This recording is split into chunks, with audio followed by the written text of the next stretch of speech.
As we sometimes start you off with this time of day, kind of our Zen camera shot, and this is over in Tampa, Florida. They've got a very pretty sunrise. You see all the nice colors out there as well.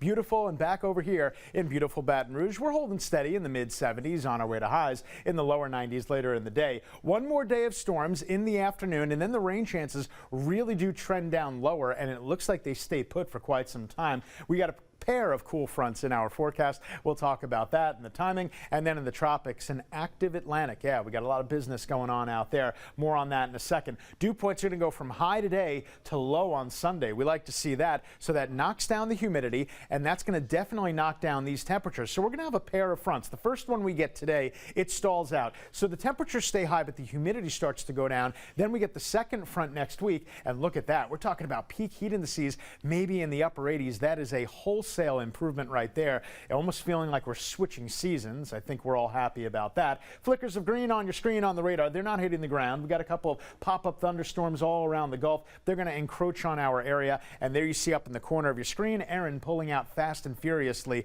finally, as it degrades down to a Category 1. Our future radar, per the graph, shows a couple of scattered thunderstorms of the non-severe variety. And we could see a couple of brief heavy downpours later today. This is what the radar could and should look like around 5 to 6 p.m. And once we get to about 8 or 9 p.m., that's a wrap on that. And it looks like we stay dry. A big part of your weekend is looking good. Your outdoor weekend plans are good to go. Here's cool front number one, as it were, just kind of stalled out to our south, washes out, no big deal. And then cool front number two comes into play as we get into Monday. So Monday, the temperatures are still going to be warm, but we're going to see the humidity significantly drop off. In the tropics, we got a lot of business out there. There's Hurricane Erin moving away. It's weakening. It's degrading. And we've got three waves, low, medium, and high. The one we're keeping an eye on is the medium one right here. That's the one to watch. That's Invest 99L. We can put the spaghetti plots to it. Driving to the west over the next few days, where it goes beyond the Lesser Antilles is definitely still very much in the air.